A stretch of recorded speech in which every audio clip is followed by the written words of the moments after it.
Welcome to Blue Koala Office Solutions. We are here to help you grow with competitive rates and reliable sources, allowing you to expand and develop in an efficient way.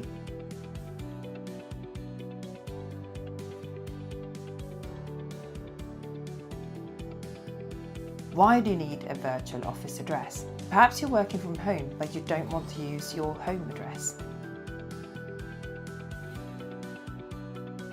You may be an expanding business and are looking to attract businesses in Newport and/or Cardiff.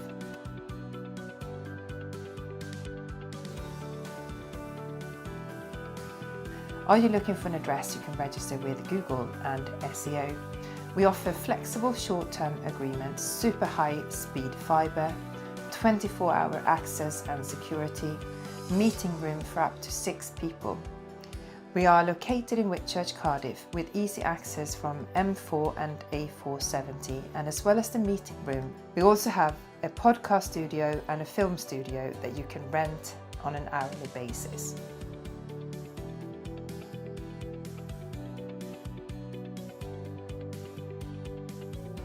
We have created a cozy hidden gem where businesses can come together to brainstorm, as well as having a professional environment. So if you would like to find out more, get in touch. info@bluekoalaofficesolutions.com.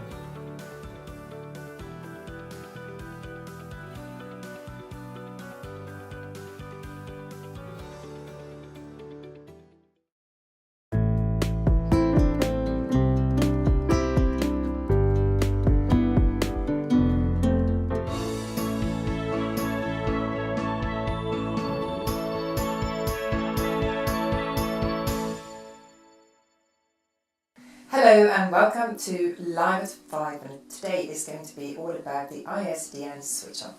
It is. Now that probably means absolutely nothing to you, it means even less to me, but what it does mean is we get to talk tech, and I love nothing more than a good old geek conversation. And we've invited Andrew Bowkett in from RPS Telecom to tell us exactly what this switch off, switch on, switch over actually means. Andrew, welcome. Hi, good evening. Let me see if I get this right. ISDN. ISDN, right.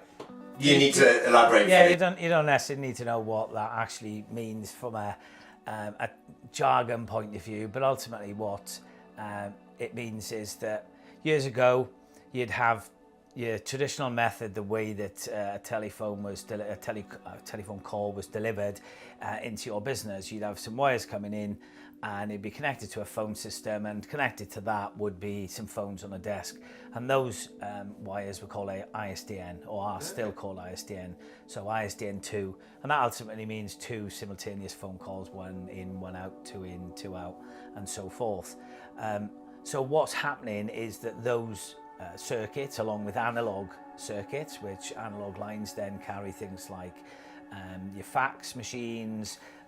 We had a bit of a laugh about the fax machine. Yeah. I'm 41 years old, never used one. Yeah, your franking machines are going to affect your alarm systems, your door entry system, things like that. So those methods are now being turned off by 2025. And then because we had that, then the internet came along, and you'd have another pipe coming in, and that would deliver all your internet for your PCs, so you'd have 2 different connections. So the old connections are being turned off, and everything now is being changed over to voice over IP. So your telephone calls will be delivered on that same piece of wire. But yeah, there's so many things that need changing. I think it's 3,500 connections per day from now until 2025 that needs to be addressed. 3 million connections just in business, and there are 11 million connections that needs to do for residential, but we won't go there because we don't necessarily cover that. But you can see the scope of the work that's going to happen. I'm glad you mentioned the residential though, because this isn't just, I mean, when we're talking to people, they don't realise that actually this is affecting everybody that has a handset, or potentially everybody that has a handset. But what we're going to focus on today is mainly is obviously business. So there are some keywords that you can look at for on your phone bill and things like that. So take us through what they are. Yeah, again, we're not expecting people to be experts. The easiest way to do is to have a look at your bill that comes from your provider, whether it says words like ISDN 2 or ISDN, PSTN, or analog, all of those words, look out for that on your bill, which means you will need to do something and address it. Whether that's with us, great. If it is, we can help. We can do an independent audit and come and have a look of what technology you've got. The other one is the other one FTTP, fibre to the panel? Yeah, so with analog lines, the analog line actually carries the old method of internet as well. So, and that was called fibre to the cabinet, or is called fibre to the cabinet. And what that means is that at the end of the road, you've got your cabinet, your green cabinet, and then from there into your building, you've got copper wires, which carries the broadband. Now, that uses an analog line as well to deliver that. That is slightly changing, so it means the dial tone will disappear from your when your phone is connected to it, but you can still have internet over that copper lines. But the key thing now is the amount of investment that's being made in delivering fibre to the premise, which ultimately, instead of having that piece of copper, you've got fibre directly to your building, and that can carry huge speeds, and that's where a big rollout's happening as well. So we will have those acronyms put it on the bottom of the screen. I don't think we necessarily have to worry about what they actually mean, Absolutely. But what we'll do is we'll have them put down so people can see them as well. And that's what I'm saying, it's not expecting people to be experts. Yeah. Just look for those on your bills. If you have got them, speak to your provider, or even better, come and speak to me. We can help. What about the actual box itself? Because these are also telltale signs, aren't they? The actual box that the lines come into. Yeah. So you've got the ISDN box, which I know there's going to be some images. You can see that. Look out for one of these. It has a green light on it. If that green light's on, then you are using ISDN. And again, there's the old box for PSTN, which is carrying then analog lines into your building. And again, we can look at then the internet and the type of internet that you've got, that you won't be left behind come 2025 and they switch it off and it doesn't work. Yeah, big problem. So how are they going to deal, how are all the providers going to be able to deal with this before 2025? What's the best, if you find you have something like this on your bill and you're a bit stuck and you're not sure what to do, what's the best sort of steps forward? Well, like I said, ultimately contact me or contact RPS. And we can advise then of the best way to do that. And you don't lose your telephone number. There's a lot of myths about, if we change, we're going to lose our number. We've had it for 20 years. That doesn't happen. We can port the telephone number away from the old service and then deliver a voice over IP service for you and your business.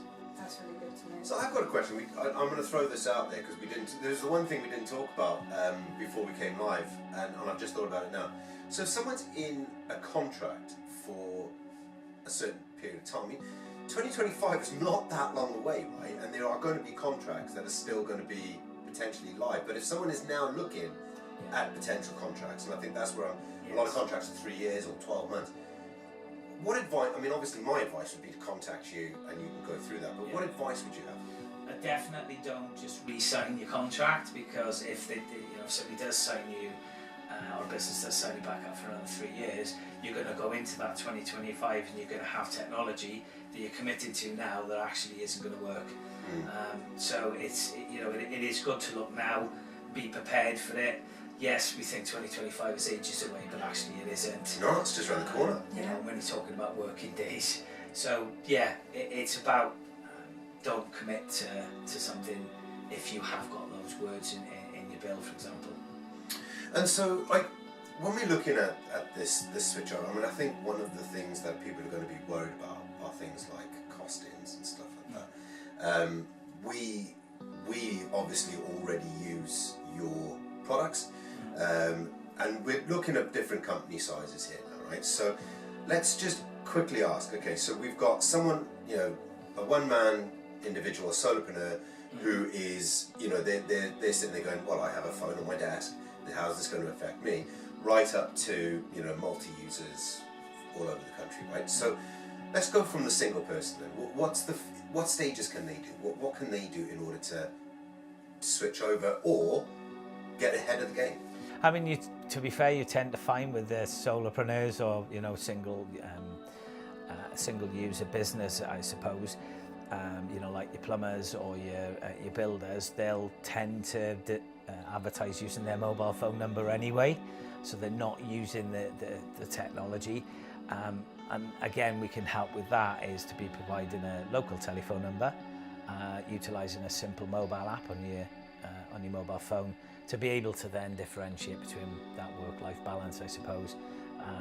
So they won't necessarily be hugely affected. Again, if you have got an office and you are a single and you have got an analog line, then yes, they will be affected. But as I've just explained, there's some terms around that we can help with that. And again, on the larger scale, the great thing is we can scale from that single solopreneur through to you know, hundreds of different employees across multiple sites, where we can take all those telephone numbers, get rid of the ISDN, and then utilise the VoIP service. You talked about cost.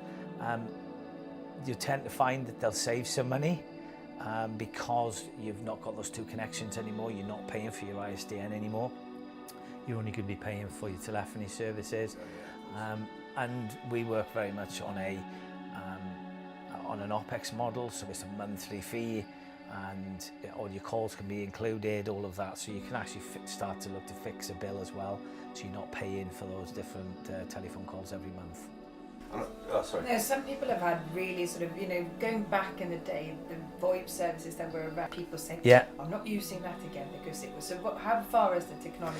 Yeah, I mean, massively changed. When I started in the telecoms industry, as you know, people were looking at VoIP.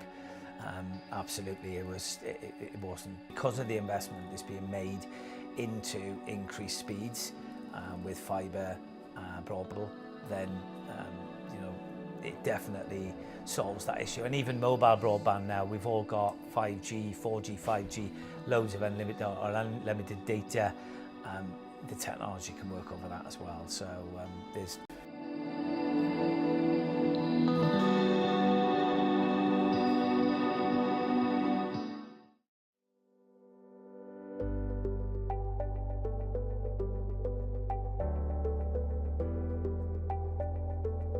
Hello and welcome to the Cinobounce platform. Today I'm going to show you how to invite a friend. All you need to do is, once you've logged in, you will see this symbol where it says you are logged in as, and then your name. You click the little icon here and this creates the drop down. And there's a big blue button here that you press. It says invite a friend. You click on that and a new page will open and it will look just like this. By here you can actually go on here, you type in your friend's email address, you then click on this tab here which will give you an opportunity to write a message, and you click send. You can then manage those the people that you have sent to on this page here by clicking pending invites. You can then resend that invite over to your friend, or you can even see if they have joined, and it is all done right here in the notifications tab. Thank you very much. If you need any help or any further instruction on this, please feel free to contact me directly at jamie@cinobounce.co.uk.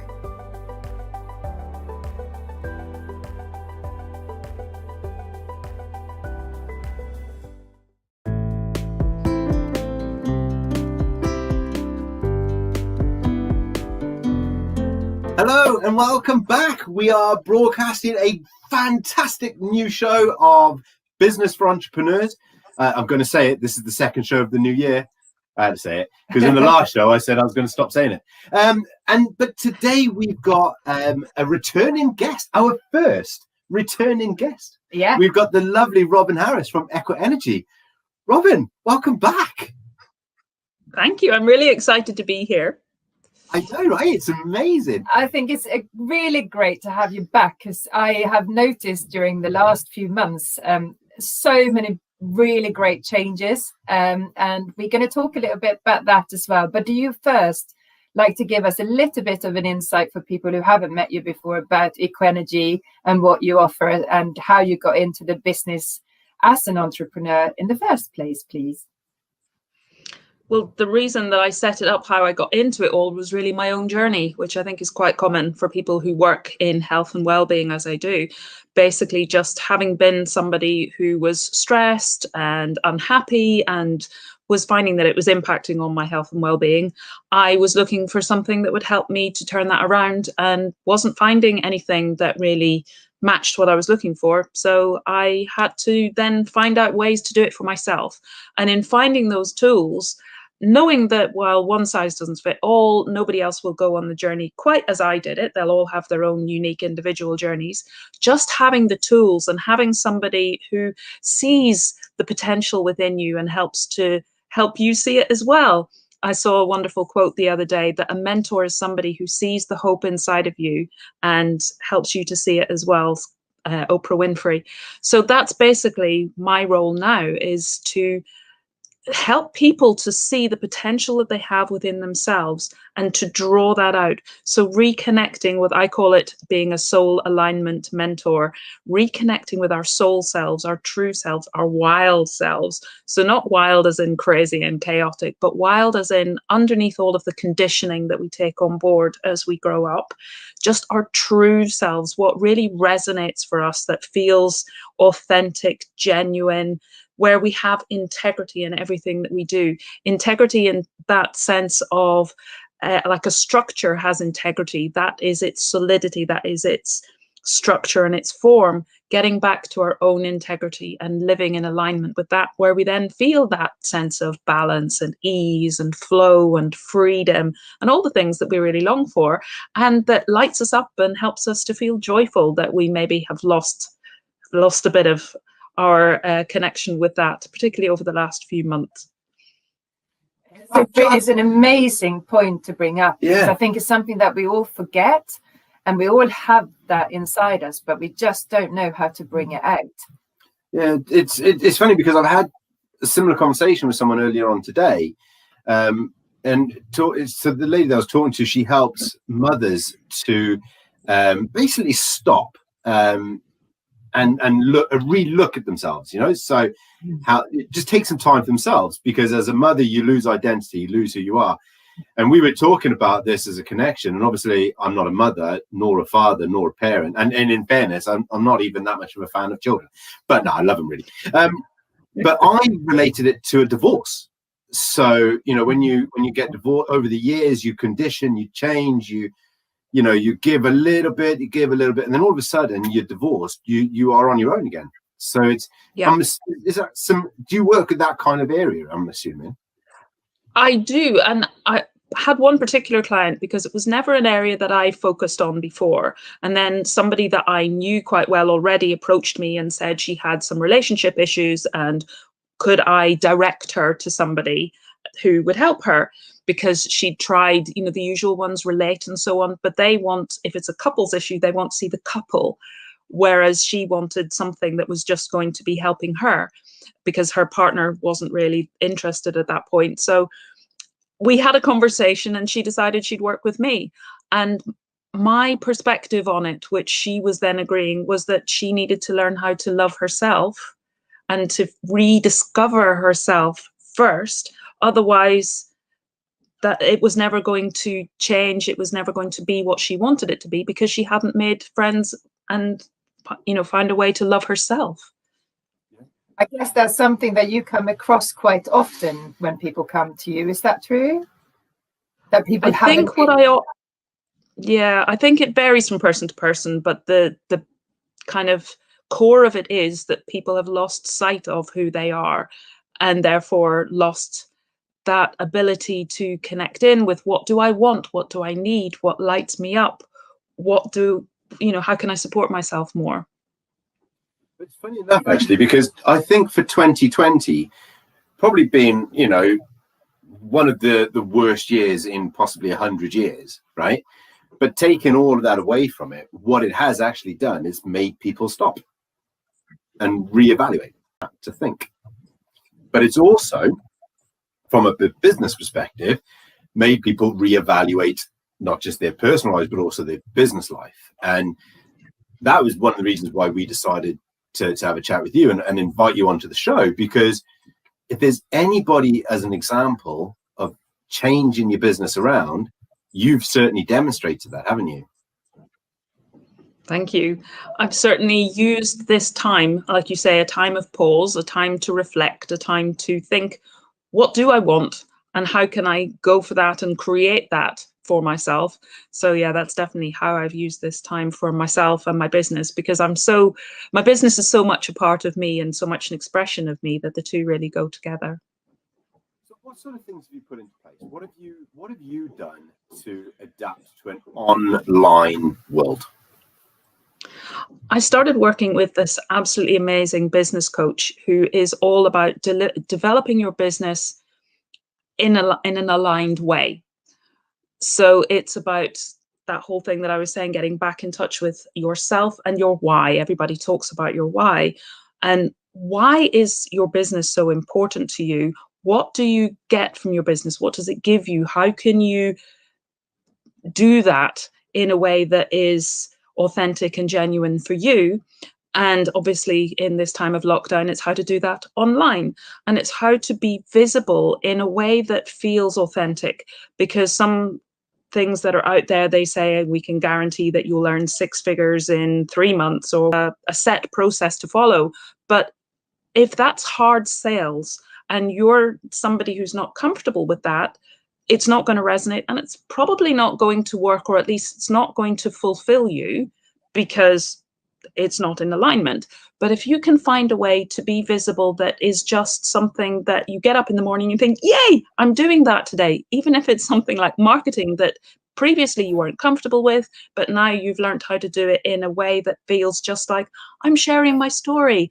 I'm not selling in that tacky kind of car salesman type way, but what I'm doing is offering the value and the wisdom that I have to share, hoping that it works for you. And if it does, great. If it doesn't, then that's great too, because at least you can then say, that's not for me. You can move on, you find what you want, and hopefully then the business owner finds the clients that are the perfect fit for them as well.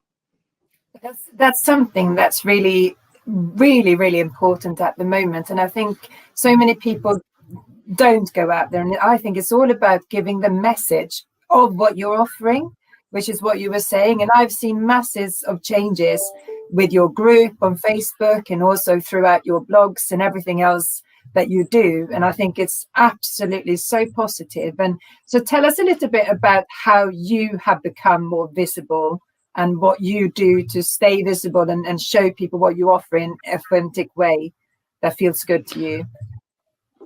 One of the main things I do is networking. And I've picked the groups that I feel are in line with what I do and that resonate for me. So basically, they're the ones that are all about connection. I'm not about just going in and telling my story, because I'm a relator. I like to make connections with people. I like to get to know people. I'm not very good with a room full of faces that I don't know. I like to be able to go in and just have a conversation one-on-one with maybe several people, but one-on-one rather than the whole group all at once. I find that a bit overwhelming. But even now, while we're in lockdown, there are lots of opportunities like that where you get the opportunity to meet with small groups of people. They have breakout rooms. So I've been using networking even through lockdown. Also on my group, I've been running a few challenges, which I call kutches, because that's the Welsh word for cuddle, and I just thought that it was a more appropriate word for what I do. Rather, I'm not going to challenge you, but I am going to nurture and support you and try and help you in your development. So networking, my kutches, I do interviews with people, my guest slots, which I am loving. I've had some amazing people come on board and just share their story and talk about stuff. And it's also looking at all the different ways that we can think of well-being. So I've had you guys, I've had somebody who does celebrations, so weddings, funerals, Jane Greer. I've had a photographer, Nick Morrish. I'm having a jewelry maker coming on very soon, Rebecca Oxenham. I'm really looking forward to that. Tomorrow I've got Diana Coldman, the Quantum Shaman. So I've had authors, I've had Odette, the opera singer and writer. So yeah, loads and loads of different perspectives on well-being, because I don't think that well-being is any one thing. It's what it is for you. whatever that is. And you can address that and approach that in so many different ways. It's not narrow, it's as broad as you like to make it. It's funny because when people say well-being, right? Well-being is such a broad thing, all right? And it is so broad that actually we recently asked you to answer this question for us, right? What is well-being? And if you go to the Cinebaums page and you type in what is well-being, you'll find that blog in the Did You Know section of our articles. But just briefly, Robin, what is well-being? I have to say, I'm quite impressed. I only wrote that this morning and it's up online already. Thank you. We don't muck about. No, obviously. So as I was saying in that blog, it's really whatever well-being is for you. But for me, the main thing to say is that it's not just an absence of dis-ease, because sometimes we think I have a pain, I have something going on, I'll take a pill, I'll make it go away, and then I'll be well. But for me, it's much deeper than that. We need to address, well, what's going on? Why did you have that pain in the first place?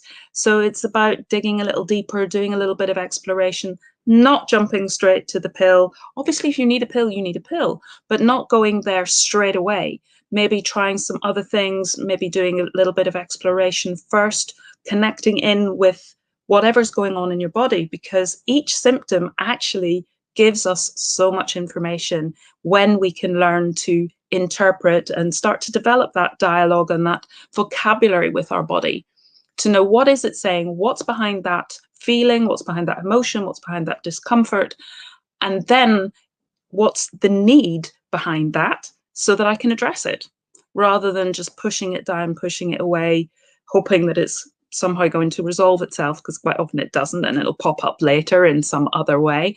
So when we can address things early on, the body knows, hey, you're listening. I don't have to shout anymore, and we can start to work together.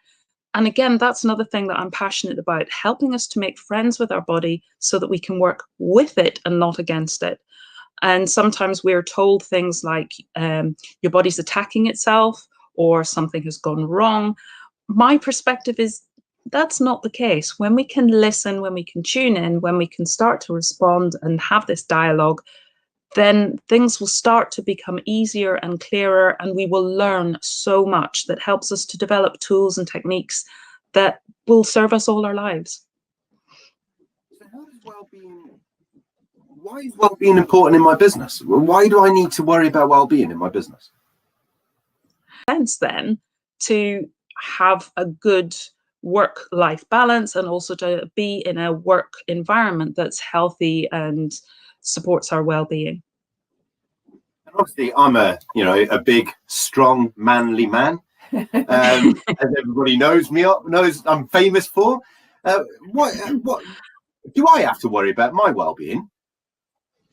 I think everybody's well-being is important, and would it matter who you are? Everybody wants to feel well. They want to feel strong and resilient and able to cope with whatever. Life's always throwing us curveballs, isn't it? I mean, we've got a perfect example at the moment. So it's not just about how, how is your mental well-being? How is your physical well-being? Are you good and strong? Are you, is your emotional well-being at a healthy level? It's not just about that, it's the whole package. We are mind, body and soul, and unless all of those things are in balance and they're all feeling healthy, if there's a problem in one of them, the rest of them are going to be knocked out as well. So you might be physically fit, but if you're not happy at work, you're still not going to be at the peak of your well-being. I think that's so important as well, like you said before. It's not well-being is so different from every single person, because everyone's sort of used to say, well-being is this, and you've got to do that, and you've got to meditate, you've got to do this, blah blah blah. You've got to find what's right for you. And I've taken that personally very much, because I'm somebody who can't really be still. I want to do things all the time, and for me, I really have to train myself to be sort of well in certain areas, and by doing that, you know, going for a walk or doing something physical always helps me. And I think a lot of men who are sort of like you were mentioning about, do men sort of, you know, how do you look after your well-being? It doesn't need to be that you kind of need to sit there and think about a way. Just go out and do something physical can sometimes really help. And there's so many different tools, isn't it? I know that you offer, and you're very much about being the outdoors and everything else. So do you want to tell us a little bit about the services that you offer, even now when we're in lockdown and you can offer them online? Yeah, I have what I call a transformational program, transformational journey. And there are 3 different layers of 3 different levels of that.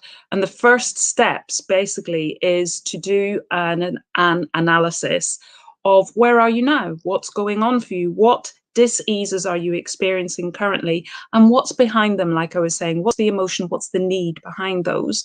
And then I produce a report for the person that outlines everything I've found, plus suggested steps that they can take to bring themselves closer to balance and to well-being. And like you say, it doesn't have to be sitting and meditating, but also, you know, that you can do walking meditations. So meditation doesn't have to be the traditional sitting in the lotus pose with, I don't know, candles or playing sound gongs and things, music bowls. It doesn't have to be that kind of meditation. You can meditate in so many different ways. And I often say to people, it's good to start out with just a little bit of mindfulness that can help to calm your energy to the point where if you want to, you can sit still. It's really just finding what suits you. So that's the process that I go through with somebody, finding out what works for them. And I look at whether they're visual, auditory, kinesthetic, whatever that might be. We also look at their self-talk, because that's such a huge aspect of our well-being. We're often our own worst critic, but when we can learn how to interrupt that, how to know where it comes from, what's behind it, turn that around. Are always going to hit the negative.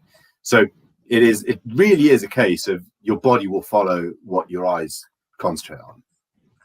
That's my story. I've shared it with you. Yeah.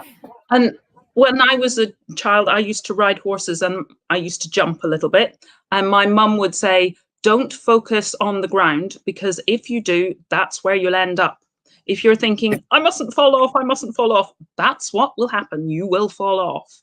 And I really believe that it's not just about, I must think positive, I'm going to shut out all of those negative thoughts, but looking at what they are and learning the wisdom that they hold. So what are those buts?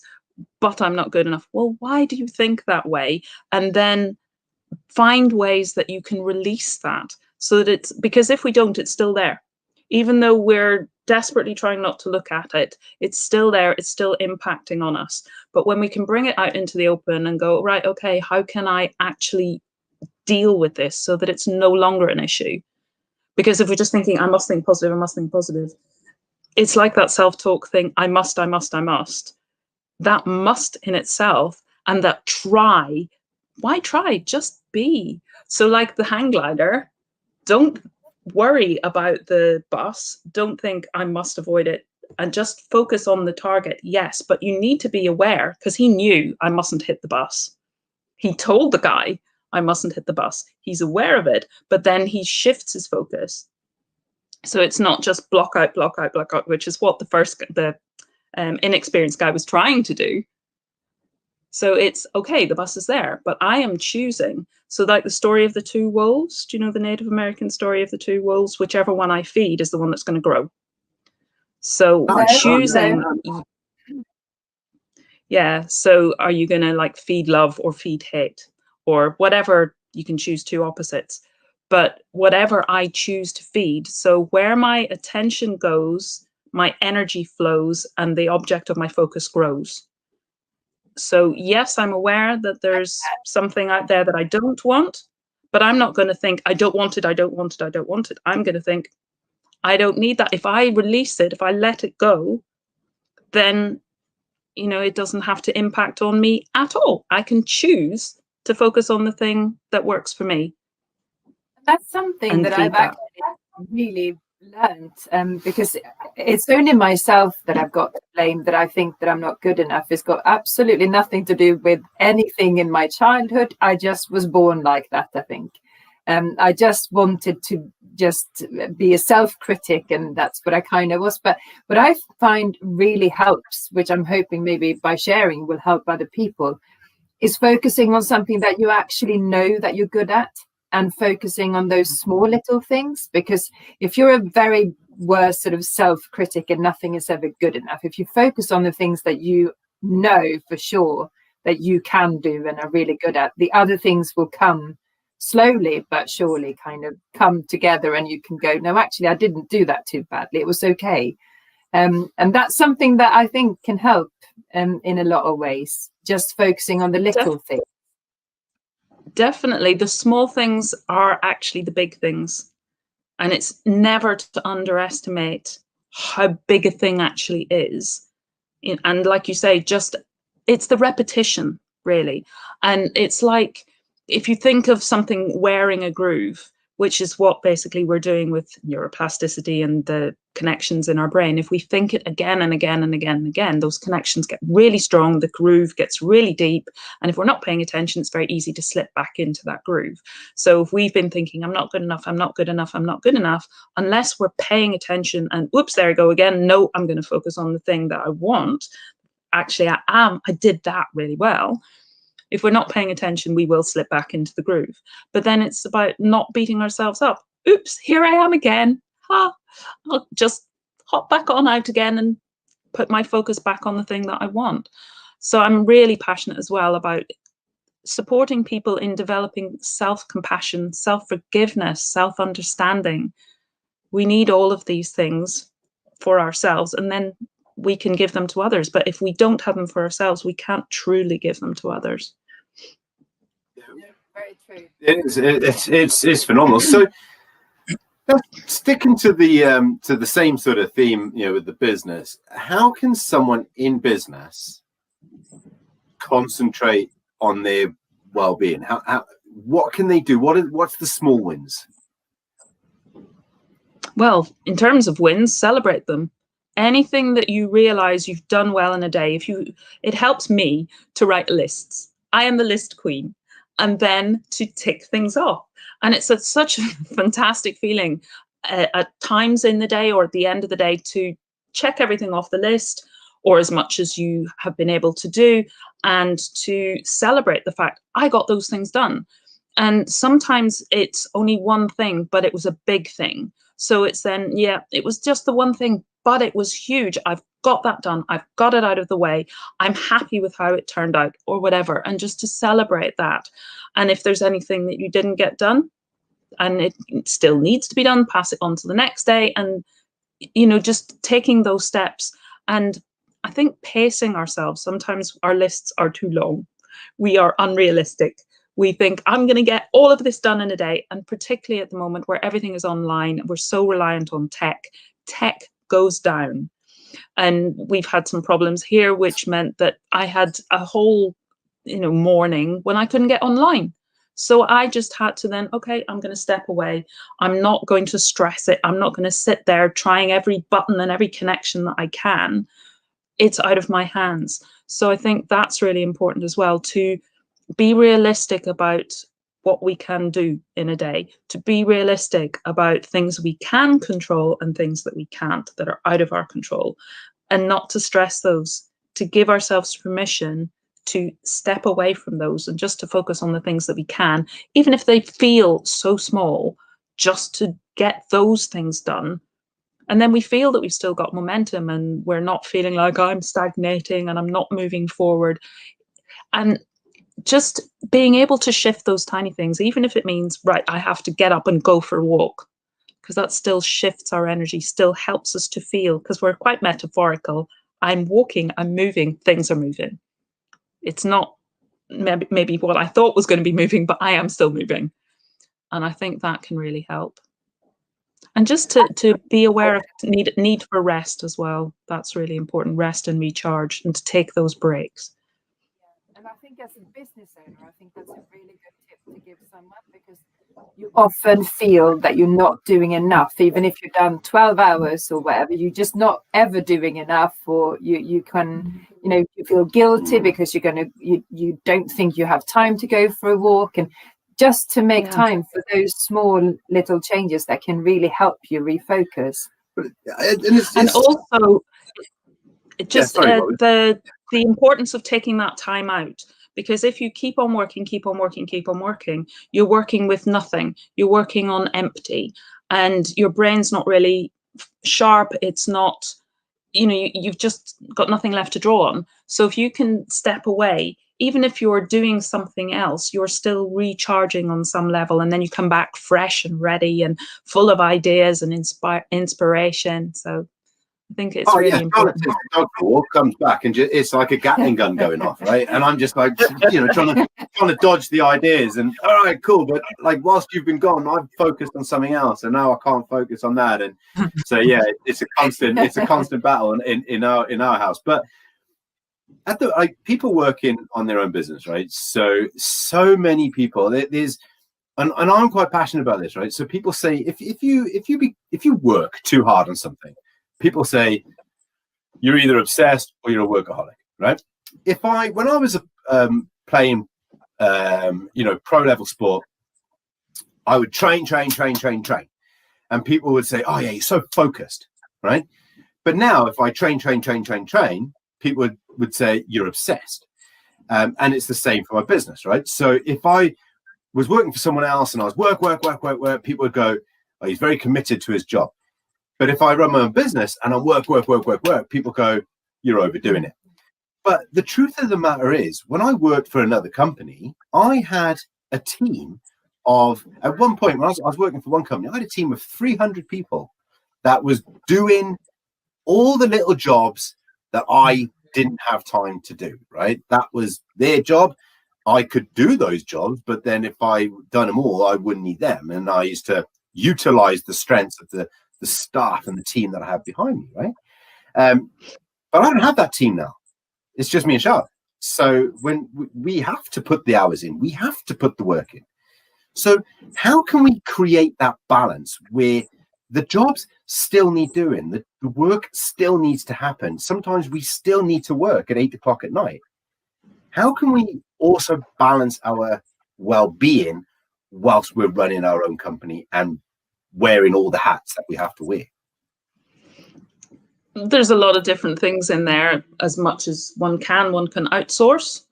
So the little things that, like you're saying, just other people can do, it plays to their strengths, not mine. So if I'm not a writer and I hate doing blogs, but I feel that a blog is important, then I can get somebody else to do blogs for me, for example, or marketing or accounts or whatever it is that you don't like, and it just takes up your time. And they say as well that if that's a £10 an hour job, but what I really do, my real focus of my business is a £40 an hour job, then why am I spending time doing the £10 an hour job? That doesn't make sense. I'm only earning that £10 an hour versus the £40 an hour that I should be earning. And if I'm earning that, then I can pay somebody to do the other thing. So outsourcing is a thing. Also, just to pick up on your self-talk there a little bit, thinking, I have to do this and I have to do that. Do I really? And maybe you do, but it's finding then a way that you do it when it's in flow and it just inspires you. And that is your why, your motivation, what lights you up. So if you're doing something that makes you happy, it's really not work in a burdensome sense anyway, and it's something that maybe you'd be doing anyway, whether you were being paid for it or not, which is kind of what I've been doing with my business coach, that she's talking about how we can get into that real flow, that groove, that I'm just doing this because I want to do it and because it's what I'd be doing anyway, and I'm being paid for it. It's win-win-win. So rather than saying I have to, because even if you kind of do have to run a business. But if I'm saying I have to, it's draining my energy. just because of saying I have to. So then I'm depleting myself before I've even started. So either find a way that it no longer feels have to, it just feels like joyful and I want to do it. And then if somebody calls me an overworker, that's their problem, not mine. So long as I am still making sure that I'm taking care of myself. Outsource and find times when you can have downtime. So obviously there are times when in any business where you're very, very busy, and then times when you're not. But from my business coach, she looks at that as the law of rhythm. It's like you look at the tides, there's ebb and flow. You look at the wind, sometimes it's blowing like crazy, sometimes it's quiet. Nature does these things, and it's our nature to do that to a degree as well. So it's making use of the times when the energy is high and you're going for it and there's lots of jobs to do, which can be energizing in itself. But then say you have a day like that, when you get to the end of the day, you come home, you sit down, oh my goodness, I'm really tired. So it's then, right, I need to listen to my body at this point. My body's telling me I'm tired. I'm going to go to bed early, or I'm going to take an easy day tomorrow. Like you said, if you have a day that's just back-to-back meetings, the next day you're exhausted still. It's just listening to those ebb and flow. And if you've got a busy day, maybe schedule the next day as a quieter day where you can do the stuff that is easier. Yeah, I was just going to throw in there scheduling. Scheduling is so important. I mean, the fundamental kind of theme of today's podcast was about taking your business online, and specifically with you, now everything is done online. There's so many platforms out there that you can schedule things. So we talk about the blog that you wrote today. Well, that's not going out for a couple of days, so that's scheduled. And so I created it. The job is done. I can tick it off the box. It's now scheduled. So I don't have to worry about it in 2 days' time when it's due to come out, because I've scheduled it. Scheduling is so important. So schedule your diary, schedule your jobs. I agree completely with outsourcing, although that sometimes has limitations, especially with costing. Yeah. It can be a little bit of a double-edged sword, that one, to be fair. You're going to agree with me. It's a really hard balance to get that right. Like, I haven't got it is, and it probably shifts all the time as you go through your business. Your home life is going to be changing and shifting, and business, maybe as it grows or expands, then demands will be different. So I think it's something we need to be quite responsive. We need to be quite with it on what's going on and adjusting in line with that. I think it's also really important to understand when you are good at different things. So I'm always been a real night owl, and I'm creative in the afternoons. I'm not creative in the morning. So scheduling different jobs for different times really works for me. And I think that's something that you kind of learn as you go along. Because in the beginning, when you start out a business, you kind of you have to wear all these different hats. And going back to sort of the podcast Business for Entrepreneurs, you kind of trying to do it all. And it comes to a point sometimes when it's perhaps not enjoyable, like you were talking about having joy in what you do, and you have to either outsource or schedule things. I always make sure that my kind of last job of the day is something that I really like doing. So you're finishing on a bit of a high, so it'd be doing little posts and things, because I love that creative side, or doing writing, or something like that. And I think it's a great tool to learn with yourself of what you're good at and what times you're good at it. Definitely. And when you're in business for yourself, it's to know that you can choose, that if you're a night owl, then in business your ideal client is probably very similar to yourself, and you can choose, and you will then attract clients depending on what you put out there. You will attract, and if you attract other night owls, it's going to work for you. So you can actually set your business up in a way that suits you. So don't feel limited, don't feel restricted. Listen to what is in you, what resonates for you, and don't think that, oh well, everybody else says that I have to start work at 9 o'clock in the morning. You don't. I start very early in the morning and I finish early, because that's what works for me, and I fit in around horse care and other things. So really, as an entrepreneur, listen to yourself and what works for you, what lights you up. And I think that's a really important point about putting in stuff in the day, not just at the end, but throughout the day, that really lifts you up. Because again, feeling that I don't like this task and it's boring and it's monotonous, and if you've got that all day, by the end of the day, you really are going to be exhausted and you won't want to come back tomorrow. But if you put in, obviously there are some things that just have to be done. And there are some steps within some of the things that, even if we enjoy them, this step is not much fun for me, because maybe you enjoy creating posts, but the actual scheduling of it all is a bit monotonous. So if I can do it bit by bit, just have little chunks and throw in the joyful stuff, the light stuff on a regular basis, then I'm going to stay in a mood where I really enjoy what I do and it lights me up and I want to come back tomorrow and tomorrow and tomorrow. We're really lucky actually, because I'm quite good in the mornings, and by the evenings I've started to deteriorate, so I kind of slow down a little bit where Charlotte kind of picks up. But there is one thing that Charlotte loves doing is cooking. And there's one thing that I love doing, which is eating. So they work really well together as well. I think it is all about selecting your team, right?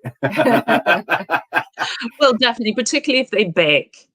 Yeah, that's a good one. Have a team that bake nice cakes. Yeah. Yeah, you don't bake though, do you? No, I'm not a baker. It's funny because I'm not a massive cake fan, but I do love nice food. Last night, I don't know why I'm telling you this, but last night I had a craving for pie and mash, and that is all I wanted, right? And it was amazing. So yeah, look, we've got to end the show, Robin. We've got to end the show. So if you could give one bit of advice for someone who is balancing running a business with their own mental health, with all the crazy stuff that's going on in the world right now, and on top of all of that, they're trying to teach their 11-year-old how to do geometry. What would be your top tip? My top tip with everything really is listen deeply to yourself. Be radically honest with yourself, and you can build from there. But it's basically tuning in. What do you need? How can you give that to yourself? How can you support yourself as best you can? Because without doing that, you can't be there for the 11-year-old. You can't do the business. You can't look after your own mental health.